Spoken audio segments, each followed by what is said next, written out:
Hello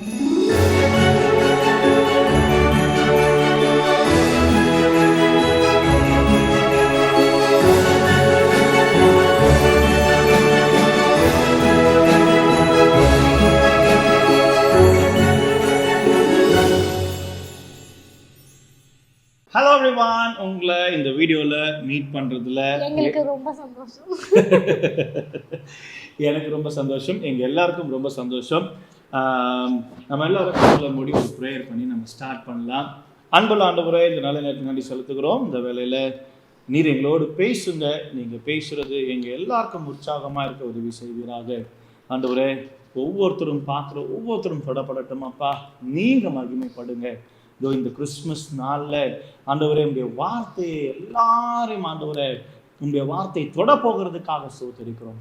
நீங்கள் மகிமைப்படுங்க. எங்களை மறைத்து ஞானத்தை கொடுத்து நீங்கள் வெளிப்படுங்க. இயேசுவின் நாமத்தில் ஜெபிக்கிறோம் பிதாவே, ஆமென். ஓகே, ரொம்ப சந்தோஷம் உங்களை எல்லாரையும் மீட் பண்ணதில். எங்கள் எல்லாருக்கும் ரொம்ப சந்தோஷம். குறிப்பாக இன்னைக்கு வந்து என்ன டே? Special day, Christmas. சத்தமாக தான் சொல்றது, கிறிஸ்மஸ். இன்னைக்கு கிறிஸ்மஸ்ல. ஆமா தானே பிரதர்? சத்தமா சொல்லுங்க, கேட்காது. நீங்க கிறிஸ்மஸ் சொன்னாலும் கேட்காது. சத்தமா சொல்லுங்க, கிறிஸ்மஸ். நீங்க பிரதர்? கிறிஸ்மஸ். கிறிஸ்மஸ். யாருக்கா தலை கிறிஸ்மஸ் அந்த மாதிரி இருக்கா? சரி, okay brother, congratulations, God bless you. சரி, ஓகே. அதாவது இன்னைக்கு என்னன்னா, கிறிஸ்மஸ் அப்படின்னு சொல்லும் போது எல்லாருக்குமே தெரிஞ்ச ஒரு விஷயம் என்னன்னா, ஏசப்பாவோட பிறந்த நாள். ஆமா தானே? ஏசப்பாவோட பிறந்த நாள் வந்து கிறிஸ்மஸ் அப்படின்னு சொல்லி நம்ம எல்லாரும் சொல்றோம். என்னோட ஃபர்ஸ்ட் குவெஸ்டின் என்னன்னா, ஏசப்பாவோட பிறப்பு எதுக்கு சிரிக்கிறீங்க? டிசம்பர் 25 உங்களுக்கு ஏசப்பா பிறப்பு ஞாபகம் வராதா? பிரியாணி அந்த மாதிரி பொருட்கள் தான் ஞாபகம் வரும். போதும், நீங்க அங்க கவனிங்க. என்னமோ இவர் பிரியாணி சாப்பிடாத மாதிரி அவங்கள கை காமிச்சுட்டு இருக்கீங்க. சரி, எல்லாருக்கும் ஃபர்ஸ்ட் ஓகே பிரியாணி ஞாபகம் வரும். வேற என்ன பிரதர் ஞாபகம் வரும்? டெக்கரேஷன்ஸ். வேற பிரதர் நீங்க சொல்லுங்க. மைக் ஆட்ட கொடுங்கப்பா. The birth of Jesus Christ. அவருக்கு ஞாபகம் வருது இயேசுவோட பிறப்பு தான் ஞாபகம் வரும். வேற எதுவும் ஞாபகம் வராது உங்களுக்கு? பிரதர் உங்களுக்கு சாதுவா உட்காந்துருக்காங்க. Morning service. மார்னிங். ஓ, காலையில போற ஆராதனை அவருக்கு அடிக்கடி ஞாபகம் வரும். அதான் ஞாபகம் வரும் கிறிஸ்மஸ். நான் சொல்ல உங்களுக்கு என்ன சொல்றீங்களா? மைக் டெக்கரேஷன் சொன்னீங்க. நீங்க சிஸ்டர்? க்ளோத்ஸ், புது க்ளோத்ஸ்லாம், புது ட்ரெஸ். அதாவது உண்மையாவே புது ட்ரெஸ்ஸுன்றது வந்து ஆப்வியஸ்லி எல்லாருக்கும் ஞாபகம் வரும். அப்புறம் கேக், அப்புறம் கிறிஸ்மஸ் தாத்தா. உண்மையாவே ரொம்ப வேதனையா இருக்கு. தயவு செய்து இதை செய்யாதீங்க உங்க வாழ்க்கையில. ஒருவேளை ஊழியம் பண்றவங்க கூட தயவு செய்து இதை செய்யாதீங்க. ஏன்னா கிறிஸ்மஸ் தாத்தாவை கூப்பிட்டு தெருவெல்லாம் ஆட விட்டு, வீட்டுக்குள்ள கேரல் ரவுண்ட்ஸ்ன்ற பேர்ல அங்கேயும் ஆட விட்டு, அவர் வீட்டுல ஆட்டம் ஆடினா எல்லாம் மாறிடுமா? அதுவும் கிறிஸ்மஸ் தாத்தா கீழே பட்டு சர்க்கிள் வச்சுருக்கிறது. எனக்கு புரியல. ஏன்னா வைரல் ஆகணும்னு சொல்லிட்டு செய்யறோமா, ரீச் ஆகணும்னு சொல்லிட்டு செய்யறோமா? I don't understand. இன்னைக்கு உண்மையாவே இயேசு கிறிஸ்து பிறப்ப நம்மளே வந்து வேதனைப்படுத்திக்கிட்டு இருக்கோம். அவர் வந்து நோக்கத்தையே மறக்க செஞ்சு இந்த கிறிஸ்மஸ் தாத்தா வச்சு அடிக்கிற கூத்தம், அடிக்கிற லூட்டி ரொம்ப வேதனையா இருக்கு. Please let's change this. இது ஒரு வேதனையான ஒரு விஷயம். என்ஜாய் பண்ணாதீங்க அவரை ஆட விட்டு. ஆக்சுவலாக சொல்ல போனால் அவர் லைஃப்பை படிக்கும் போது அவர் யாருக்குமே இல்லாதவங்களுக்கு, செயின்ட் நிக்கோலஸ்ன்றவர் யாருக்குமே இல்லை, அதாவது இல்லாதவங்களுக்கு என்ன பண்ணுவாராம், குறிப்பாக பிள்ளைங்களுக்கு அவர் என்ன பண்ணுவார், மாஸ்க் போட்டு அவர் தெரியக்கூடாது. அதாவது அவர் தான் இன்னொரு விஷயம் பாருங்க, அவர் தெரியக்கூடாதுன்றதுக்காக மாஸ்க் போட்டுட்டு போய் தேவை, அதாவது கிஃப்ட்ஸ் கொடுப்பாரு, இல்லை காசு கொடுப்பாரு, இல்லை சாப்பாடு கொடுப்பாரு. அப்படிப்பட்ட ஒரு மனுஷன் அவர். சரிங்களா? அதனால ஒரு ஜாலி ஃபேஸை வச்சுக்கலாம். ஆனால் அவரை வச்சு நம்ம ஆண்டவர் ராஜ்யத்தை கட்டுவதற்கு ஏதாவது செய்வோம், உடைக்கிறதுக்கு செய்ய வேண்டாம். Use Santa Claus as a tool to attract people who don't know Christ. ஏன்னா நிறைய பேர் கிறிஸ்டியன்ஸ்க்கு வந்து கிறிஸ்மஸ் தான் பிடிக்குமோ இல்லையோ, ஆண்டவர் அறியாத ஜனங்க இருக்காங்க பார்த்தீங்களா? அவங்களாம் கிறிஸ்மஸ் தாத்தா வேஷம் போட்டாலே அவங்க பசங்க எல்லாரும் நிற்க வச்சு போட்டோ எடுத்துக்கிறாங்க. பெரிய செலிபிரிட்டி மாதிரி அவரை பார்க்குறாங்க. புரியுதா நான் சொல்றது? அப்படிப்பட்டவங்களுக்கு சத்தியத்தை சொல்ல பயன்படுத்துங்க. தயவு செய்து தெருவில் ஆட விடுறது, ஒரு 4-5 கிறிஸ்மஸ் தாத்தா முன்னாடி சுத்த விடுறது, வீட்டுக்குள்ள போய் அவர் கீழே 10 ரவுண்ட் வச்சு ஆடுனுங்கிறாரு. ஐயோ, வீடெல்லாம் பார்த்தா வேதனையா இருக்கு எனக்கு. ப்ளீஸ், நம்மலாம் ஊழியம் பண்றோம்னா அதை மாத்திப்போம். ஒருவேளை தெரியாதவங்க தெரிஞ்சுக்கங்க, செய்யாதீங்க. It's not going to help you. to build the kingdom of God. சரி, ஐம் சாரி, ஆவியானவர் உணர்த்தினால I have to say this very straight. ஏன்னா கிறிஸ்மஸ் என்னால என்னன்னு கேட்டால் இதெல்லாம் தான் முன்னாடி வருது, அதனால தான் I have to put this forward. சரி, என்னோட ஒரு question, I want to ask you people this question. கிறிஸ்மஸ்னாலே நம்ம எல்லாருக்குமே கிறிஸ்து பிறப்புன்றது தெரியும், ஓகேவா? அப்போ அந்த கிறிஸ்து பிறப்புன்றது முன்னாடியே அறிவிக்கப்பட்ட ஒன்றா, இல்லை அவர் பிறந்தது அவ்வளோதான், பிறந்துட்டார் அன்னைக்கு இந்த டேட்ல பிறந்தார், அது அன்னையிலேருந்து தான் தொடங்கிச்சா, இல்லை முன்னாடியே சொல்லப்பட்டதா? சரி, நான் சொல்றது கேட்கறது புரியுதா என்னன்னு தெரியல, உனக்கு புரிஞ்சுக்கணும்னு நினைக்கிறேன். பிரதர், உங்களுக்கு புரிஞ்சுதா? சத்தமாக மைக் காமிங்க இருக்கு. எனக்கு புரிஞ்சிருச்சு. புரிஞ்சிருச்சு. என்ன புரிஞ்சுது? ஜீசஸ் பிறக்கிறது வந்து முன்னாடியே வந்து ப்ராஃபஸாய் பண்ணியிருக்காங்க. முன்னாடியே சொல்லப்பட்டதா, அதாவது ப்ராஃபஸியா தீர்க்க தரிசனமா சொல்லப்பட்டிருக்கிறதா அப்படின்ற ஒரு கேள்வி. இப்போ உதாரணத்துக்கு நம்ம இப்படி எடுத்துப்போமே, ஒரு கல்யாணம் அப்படின்னு சொல்லி வரும்போது அந்த கல்யாணம் ஆகிறதுக்கு முன்னாடி என்ன பண்ணுவாங்க? நிச்சயம் பண்ணுவாங்க. நிச்சயம் பண்ணி என்ன சொல்லுவாங்க? இந்த டேட்ல கல்யாணம் இல்ல, அதுக்கு என்ன பண்ணுவாங்க? ரெடி பண்ணுவாங்க. அதான் என்ன ரெடி பண்ணுவாங்க, என்னெல்லாம் பண்ணுவாங்க ப்ரோ, நீங்க சொல்லுங்க. கல்யாணம் ஆக போதும் உங்களுக்கு ட்ரெஸ்லாம் எடுப்பாங்க, அதுக்கு நிறைய ப்ரிப்பேர் பண்ணுவாங்க. ப்ரிப்பரேஷன்ஸ். அதான் முக்கியம். என்னது? இன்விடேஷன். என்னது? Invitation is very important. ஏன்னா கல்யாணம் நடக்க போகுதுன்னு மற்றவங்களுக்கு எப்படி தெரியும்னா த்ரூ யுவர் இன்விடேஷன். இப்போ இன்னைக்கு கூட ஒரு தம்பி கால் பண்ணாப்ல, ஏன்னா அவருக்கு 2 நாள் கல்யாணம் தான், முன்னாடி இன்விடேஷன் அனுப்பிட்டாப்ல. நான் மறந்துடாதீங்கன்னா நான் கல்யாணம் பண்ணி போறேன், வந்துருங்க, அது சொல்றதுக்காகவே கால் பண்ணாப்ல. நான் சொல்றது உங்களுக்கு புரியுதா? ஏன்னா ஒரு திருமணம் நடக்க போகுது, மற்றவங்களுக்கு சொந்தக்காரங்களுக்கு எல்லாருக்கும் தெரியணும், சொந்தக்காரங்க ஃப்ரெண்ட்ஸுக்குலாம் தெரியணும். அப்படின்னா அந்த இன்விடேஷன் இருந்தா மாத்திரம் தான் தெரியும். அந்த இன்விடேஷன் எப்போ கொடுக்கணும்? கல்யாணத்துக்கு அப்புறம் கொடுக்கணுமா, கல்யாணத்துக்கு முன்னாடி கொடுக்கணுமா? சொல்லுங்களேன். கல்யாணத்துக்கு முன்னாடி கொடுக்கணும். கல்யாணத்துக்கு முன்னாடி கொடுக்கணும். நீங்க கல்யாணத்துக்கு அப்புறம் கொடுத்தீங்கன்னா யாருக்கு தெரியும்? திடீர்னு வந்து நீங்க என்ன நினைப்போம்? கல்யாணம் ஆச்சு நினைப்போமா? இல்ல, யோசிச்சு பாருங்க. திடீர்னு வந்து நின்னா யாருன்னே தெரியாது. என்ன நான் சாதாரணமா இப்போ இவரு மனைவியோட வந்து நின்னா நான் கேட்பேன், யாரு ஃப்ரெண்டான்னு கேட்பேன். நெஞ்சு விடுவிக்கு ஆப்வியஸ்லி அதானப்பா கேட்போம்ல. சாம் இது யாருப்பா? அது யாரு? ஜீவா அது யார்? இல்ல கேசியா அது யாரு? ஏன்னா எனக்கு தெரியாது, இன்விடேஷன் இல்லை, நான் பார்க்கல. திடீர்னு வாட்ஸ்அப்ல சைமனோ ஒரு மனைவி இருக்குமே ஒரு போட்டோ நான் பார்க்குறேன். எப்படி இருக்கும்? எனக்கு எப்படி இருக்கும்? ஒரு வார்த்தை கூட சொல்ல. That's the point I want. என்ன ஒரு வார்த்தை கூட சைமன் சொல்லல. கல்யாணம் பண்ணது, ஏன்னா கல்யாணம் மாலையோட ஒரு போட்டோ போட்டுருக்காப்ல, கூப்பிடாமலே கல்யாணம் பண்ணிட்டான். அப்போ அது எப்படி இருக்கும் கேட்கறதுக்கு? இன்னைக்கு ஷாக்கிங்கா இருக்கும். எப்படி இப்படி நடந்துச்சு? சொல்லவே இல்லை பாரு, கூட இருந்தான், எவ்வளோ க்ளோஸா இருந்தான் இல்ல. அப்போ இந்த ஒரு இடத்துல we need to understand, ஆண்டவர் வருவதற்கு முன்பே நமக்கு இன்ஃபர்மேஷனை கொடுத்துட்டாரு, நான் வருவேன். ஏன்னா ஒரு சிலர் அவளை நம்ப போறாங்க, ஒரு சிலர் நம்பவே மாட்டாங்க. இதெல்லாம் பைபிள் ஏற்கனவே எழுதப்பட்ட ஒரு விஷயம். சரி, அவர் வருவாரு அப்படின்றதுக்காக இதெல்லாம் பைபிள்ல இருக்கு அப்படின்னு சொல்லி நம்ம ஃபர்ஸ்ட் ஒரு அனலைஸ் பண்ணோம். சரி, நான் நிறைய வசனங்கள் சொல்ல போறது இல்லை, பேசிக்கா. சரி சூசன், நீங்க தமிழ்ல வாசிக்கலாமா? Genesis chapter 3 verse 15. சீக்கிரம் வாசிக்கலாமா? கொடுங்க, மைக் கொடுங்க சிஸ்டர், மைக் கொடுங்க. உனக்கும் ஸ்ரீக்கும் உன் வித்துக்கும் அவள் வித்துக்கும் பகை உண்டாக்குவேன், அவர் உன் தலையை நசுக்குவார், நீ அவர் குதிங்காலை நசுக்குவார் என்றார். அவர் உன் தலையை நசுக்குவார். அவர் யாருன்னா இயேசு கிறிஸ்து. சரியா? ஸ்திரீ அது யாருன்னா யாருன்னு சொல்லுங்களேன். யார் அந்த ஸ்திரீ? சரி, இப்போ நல்லா ஞாபகம் வச்சுக்கோங்க, முன்னாடியே ஜெனிசிஸ்ல ஆண்டவர் உருவாக்கும் போதே, இந்த உலகத்தை உருவாக்கும் போதே வருவார் அப்படின்றத சொல்லிட்டாப்ல.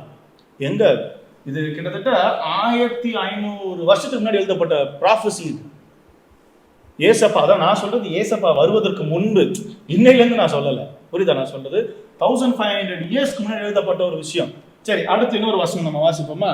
ஜெனிசிஸ் 12:3. இந்த வசனம் எல்லாருக்குமே தெரிஞ்சதுதான். I will bless those who bless you, I will curse those who curse you. இல்ல, இந்த வசனம் யாருக்காக யார்கிட்ட சொன்னார் ஆண்டவர்? ஆபிரகாம் கிட்ட சொன்னார். இது எங்க கம்பேர் பண்ணலாம்னா நல்லா யோசிச்சு பாருங்க. ஆபிரகாம்க்கு அப்புறம் அவர் பையன் பேர் என்ன? ஈசா.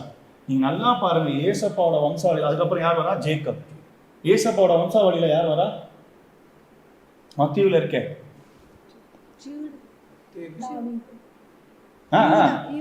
யூதா. அதுல போவோம் நம்ம, அதுக்கப்புறம் தாவீதுக்கு போவோம். அப்போ ஐ வில் bless you, அங்கே பாருங்க ஆபிரகாமுக்கு சொல்லிட்டாரு ஐ வில் bless you. அதாவது இவர் மூலமா, உன் மூலமா, உன் சந்ததி மூலமா நான் ஒருவரை கொடுப்பேன், அவர் எல்லாரையும் ஆசீர்வதிப்பார். This is another comparison. சரி, அடுத்த இன்னொரு வசனத்தை நம்ம வாசிப்போம். ஏசாயா 7:14. ஆதலால் ஆண்டவர் தாமே உங்களுக்கு ஒரு அடையாளத்தை கொடுப்பார். இதோ ஒரு கன்னிகை கர்ப்பவதியாகி ஒரு குமாரனை பெறுவாள், அவருக்கு இம்மானுவேல் என்று பெயரிடுவாள். இதே வசனம் எங்க இருக்கு? மத்தேயு 1:23. அது வாசிக்கலாமா? எக்ஸாக்டா இதே வசனம். இந்த வசனம் அங்க நிறைவேறினதை நம்ம பாக்குறோம். மத்தேயு 1:23 நம்ம பாக்குறோம். இது ஒரு கன்னிகை கர்ப்பவதியாகி ஒரு குமாரனை பெறுவாள். இது கிட்டத்தட்ட எத்தனை வருஷத்துக்கு முன்னாடி எழுதப்பட்டது அப்படின்னு சொன்னா, கிட்டத்தட்ட 700 வருஷத்துக்கு முன்னாடி, அதாவது ஏசப்பா பிறப்புக்கு முன்னாடி 700 வருஷத்துக்கு முன்னாடி கிட்டத்தட்ட அப்ப எழுதப்பட்ட ஒரு வசனம். அப்பவே சொல்லப்பட்ட தீர்க்க தரிசனம் ஏசாயா மூலமா. இன்னொரு வசனத்தை வாசிக்கலாமா? ஏசாயா 9:6. நமக்கு ஒரு பாலகன் பிறந்தார், நமக்கு ஒரு குமாரன் கொடுக்கப்பட்டார், கர்த்தத்துவம் அவர் தோளின் மேல் இருக்கும், அவர் நாமம் அதிசயமானவர். இந்த வசனம் எல்லாருக்கும் தெரியும். இங்கிலீஷ்ல என்ன சொல்றதுன்னா, for a child is born to us, a son is given to us, the government will rest on his shoulder, and he will be called Wonderful Counselor, Mighty God, Everlasting Father, Prince of Peace. இது யாரை பத்தி சொல்லுது? ஏசப்பா பத்தி சொல்லுதுல்ல. அப்போ ஏசியால 9ஆம் அதிகாரத்துல நிறைய வருஷம் நீங்க வாசித்து பாத்தீங்கன்னா அவரை குறித்து தான் சொல்லப்பட்டிருக்கிறது. சரி, அடுத்து ஏசியா 11:1. ஈசா என்னும் அடிமரத்திலிருந்து ஒரு துளிர் தோன்றி அவன் வேர்களிலிருந்து ஒரு கிளை எழும்பி செழிக்கும். அது கிளை யாரு? ஏசப்பா தான். இங்கிலீஷ்ல பாருங்க, out of the stump of David's family. யாரு? David's family. எவ்வளவு பெரிய ஒரு பிளஸிங் பாங்களா டேவிடுக்கு. எங்க பார்த்தாலும் ஜீசஸ் பத்தி சொல்லும் போது தாவீதின் குமாரனே இல்ல, நீங்க ஒரு சிலர் நீங்க பைபிள வாசிங்கனாலே இருக்கும் தாவீதின் குமாரனே அப்படின்னு சொல்றது கூட இருக்கும். அப்போ இவ்வளவு பெரிய ஒரு பிளஸிங் பாருங்க. அப்ப எந்த அளவுக்கு அவர் நீதிமான அந்த கடவுள் பார்வை இல்ல. ஆனா அந்த ஒரு தவறுக்கு அப்புறம் அவர் ஆண்டுக்குள்ள அவ்வளவு பரிசுத்தமா இருந்தாரு. ஆண்டவர் மகிமையா அவரோட பேரை மகிமைப்படுத்திட்டே இருக்காரு நிறைய இடத்துல. Because he honored God the way he lived after the mistakes, even before the mistake. But அந்த ஒரு விஷயத்தை தான் அவர் தவறி பண்ணார் ஆண்டவர். ஆனால் திரும்ப he came back. ஒருவேளை தவறி போயிட்டீங்களா வாழ்க்கையில, ஆண்டோட விட்டு போயிட்டீங்களா, come back to Jesus because he wants to bless you like he blessed David. சரி, அடுத்து மீகா 5:2. மீகா எங்க தெரியுமா? எப்பிராத்தா எனப்பட்ட பெத்லஹேமே, நீ யூதேயாவில் உள்ள ஆயிரங்களுக்குள்ளே சிறியதா இருந்தும் இஸ்ரவேலை ஆளப்போகிறவர் உன்னிடத்திலிருந்து புறப்பட்டு என்னிடத்தில் புறப்பட்டு. யார்கிட்ட? from Judah. அதுவும் இட்ஸ் அபவுட் ஜீசஸ் கிரைஸ்ட். இந்த ப்ராஃபஸி இயேசு குறித்து சொல்லப்பட்ட ஒரு விஷயம் தான். சரிங்களா? உன்னிடத்திலிருந்து ஒரு ராஜா, அவர் ராஜா still is ruling everything today. ஒருவேளை நிறைய பேர் இப்படிப்பட்ட ஒரு கவர்மெண்ட்டா கொடுத்துருக்காங்களா, ஏன் இன்னும் இந்த கவர்மெண்ட் ஆழ்ந்துட்டு இருக்கு? இப்போ சொல்றேன், கர்த்தர் சுத்தம் தான் போயிட்டு இருக்கு. அவர் நினைச்சாருன்னா ஒரு நொடியில் எல்லாத்தையும் காலி பண்ணுவார். சரிங்களா? அவர் சித்தமானதான் போயிட்டு இருக்கு, கவலைப்பட வேண்டாம், அவர் பார்த்துக் கொள்வார். Because he rules everything. மனுஷனால ஆள முடியாது, பணத்தால் ஆள முடியாது, அவர் தான் ஆண்டு கொண்டிருக்கிறார். சரியா? சோர்ந்து போவாதீங்க, ஆண்டவர் கண்டிப்பாக எல்லாத்தையும் உடைப்பார். தொடர்ந்து அடுத்து ஜெரமியா 23:5. இன்னும் 2 வருஷம் மட்டும் நம்ம வாசிட்டு நம்ம டிஸ்கஷனை முடிக்கலாம். என்ன பிரதர்? ஆமாம் தானே? போகணுமா வெளியில? இல்லை மைக் கொடுங்க அவருக்கு. எங்கே போகணுமா இன்னைக்கு கிறிஸ்மஸ்னால? இல்லை பிரதர், ஐம் குட். இல்லை, இங்கே போகிறேன். இங்கே இருந்துக்கலாம். இன்னும் 1 மணி நேரம் பேசினா கூட உட்கார வைக்கலாம். 1 மணி நேரம் பேசினா கூட அவர் இருப்பாரா? இன்னும் பரவாயில்லையா? இருப்பீங்களா? இருப்பாரா? ஓகே. இதோ நாட்கள் வரும் என்று கர்த்தர் சொல்கிறார், அப்பொழுது தாவீதுக்கு ஒரு நீதியுள்ள கிளை எழும்ப பண்ணுவேன், அவர் ராஜாவா இருந்து ஞானமாய் ராஜரீகம் பண்ணி பூமியிலே நியாயத்தையும் நீதியையும் நடப்பிப்பார். அது யாரு? ஏசப்பா தான். தாவீது வந்து யாரை உருவாக்குவார்? ஒரு ராஜாவா உருவாக்குவார். அவர் எப்படி ஆள்வாரு? நீதி உள்ள ஒரு ராஜாவா இருப்பார். he will rule people. அதான் சொன்னேன், இப்பதான் சொன்னேன். அவர் பார்த்துட்டு இருக்காரு. he will rule wisely. don't worry, சோர்ந்து மட்டும் போக வேண்டாம். அடுத்து Numbers 24:17. சரி, இங்கிலீஷ்ல ஒரு வாட்டி வாசிட்டுமா? I see him but not here and now, I perceive him but far in the distant future. A star will rise from Jacob, a star will rise from Jacob, a scepter will emerge from Israel, it will crush the foreheads of Moab people, cracking the skull of the people of Sheth. Okay, தமிழ்ல மட்டும் வாசிக்கலாமா? அவரை காண்பேன், இப்பொழுது அல்ல, அவரை தரிசிப்பேன், சமீபமாய் அல்ல, ஒரு நட்சத்திரம் யாக்கோபிலிருந்து உதிக்கும். இப்போ நிறைய விதமான கம்பாரிசன்ஸ் இருக்கு. சரிங்களா? நிறைய விதமாக இப்போ ஸ்டார் அப்படின்னும் போது ஒரு ஸ்டார் தோன்றிச்சா? இவன் என்ன சொல்றாரு? மோசே என்ன சொல்றாரு? நட்சத்திரம் யாக்கோபில் இருந்து இல்ல, அதுக்கு முன்னாடி ஃபர்ஸ்ட் அவரை காண்பேன் இப்பொழுது அல்ல. இப்போ இல்ல. You understand me? நான் பாப்பேன், இப்போ இல்ல. அவரை தரிசிப்பேன் சமீபமாய் அல்ல. தரிசிப்பேன் சமீபமா இல்ல. ஒரு இடத்துல ஜீசஸ், பீட்டர் அவங்களா இருக்கும்போது யார் வந்தான்னு சொல்லி இருக்கும். ஜீசஸ் போய் ப்ரேயர் பண்ணுவார்ல. இல்ல நீங்க சொல்றது டெம்டேஷன், சேட்டன் சொல்றது டெம்டேஷன். நான் சொல்றது ஜீசஸ் ப்ரேயர் பண்ண போவார். நீங்க சொல்லுங்க. Moses Elijah. That's the See, there are so many hidden things பைபிள்ல. அப்படியே ஜீசஸ் பரப்புல நடந்தது. சரியா? சரி, அடுத்து இப்போ ஓசியா 11:1. இஸ்ரவேல் இளைஞனா இருந்தபோது நான் அவனை நேசித்தேன், எகிப்திலிருந்து என்னுடைய குமாரனை வரவழைத்தேன். நல்லா கவனிங்க, லூக்கா எழுதின சுவிசேஷத்துல இருக்கும், எகிப்துல இருந்து என் மகனை வர வச்சேன். அதாவது அவர் அழிக்கணும்னு நினைப்பார் ஏரோது ராஜா. அப்ப என்ன ஆகும்னா எகிப்துக்கு போக சொல்றார். ஸோ அங்கிருந்து வர வச்சேன். அப்ப இந்த வசனங்கள்லாம் நடந்துச்சா? அப்ப எல்லாமே முன் குறிக்கப்பட்டது. ஏசப்பா பரப்பை பத்தி முன் குறிக்கப்பட்டது. இன்னொன்னு சொல்லணும்னா, நீங்களும் நானும் பிறக்கிறது இந்த வீட்டுல தான், இந்த ஊர்ல தான், இந்த நாட்டுல தான் அப்படின்னு சொல்லி ஆண்டவர் முன்னாடியே குறித்து வைத்திருக்கிறார். ஹல்லேலூயா. சரிங்களா? சோர்ந்து போகாதீங்க. நான் எங்க குடும்பத்துல பிறக்கணும், நான் எந்த ஊர்ல இருக்கணும், எனக்கே இப்படிப்பட்ட காலேஜ். சோர்ந்து போகாதீங்க. ஆண்டவர் உங்களை ஆசீர்வதிப்பார். இயேசுவை குறித்து சொன்னது எல்லாமே நிறைவேறியது. ஒருவேளை அவரும் நிறைய கடினமான பாதைகள் கோத்ரு பண்ணார். சும்மா கிடையாது. நம்ம கோத்ரு பண்றோம் எதுக்கான ஒரு மகிமையை பார்க்க போகிறோம். ஒருவேளை இந்த கிறிஸ்துமஸ் நாட்களில் God is encouraging you. உங்க வாழ்க்கையில அவர் சொன்ன தீர்க்க தரிசனங்கள் நிறைவேறும், கண்டிப்பாக நிறைவேறும். ஏங்க 700 வருஷம், 1500 வருஷத்துக்கு முன்னாடி, இத்தனை வருஷத்துக்கு முன்னாடி இயேசுவை குறித்து சொன்னதெல்லாம் நிறைவேறிச்சுன்னா, உங்களை குறித்து முன்னை குறித்துன்னு சொன்னது கண்டிப்பாக நிறைவேற்றுவார். ஹல்லேலூயா. கண்டிப்பா நிறைவேற்றுவார். நம்ம குடும்பத்தை நிறைவேற்றுவார், பிள்ளைங்க வாழ்க்கை நிறைவேற்றுவார். சோர்ந்து போவாதீங்க. இந்த கிறிஸ்துமஸ் நாட்களில் வரப்போற புது வருஷத்துல ஒரு பெரிய அற்புதத்தை ஆண்டவர் செய்வார். நம்மளால கண்கள் மூடி ஜெபிக்கலாமா? அன்பு நிறைந்த ஆண்டவரே, இந்த நல்ல நேரத்துக்கு நன்றி செலுத்துகிறோம். இந்த வேலையில எங்களை ஆசீர்வதிங்க, எங்களை தாழ்த்துகிறோம். அப்பா, நீங்க சொன்னதை நிறைவேற்றினீங்க, எங்க வாழ்க்கையை நிறைவேற்றுவீர். அதற்காக நன்றி. எங்களோட பாவங்கள் சாபங்கள் எடுத்து போடுங்க, பரிசுத்தப்படுத்துங்க. பார்க்குற ஒவ்வொருத்தரையும் ஆஸ்வதிங்க. Cross TV ஆஸ்வதிங்க. நடத்துகிற அக்கா, அண்ணா, ஊழியக்காரங்க எல்லாரையும் ஆஸ்வதிங்க. இயேசுவின் நாமத்தை ஜெபிக்கிறோம் பிதாவே, ஆமென். தேங்க்யூ. உங்களை மீட் பண்ண ரொம்ப சந்தோஷம். May God bless you all. Bye bye.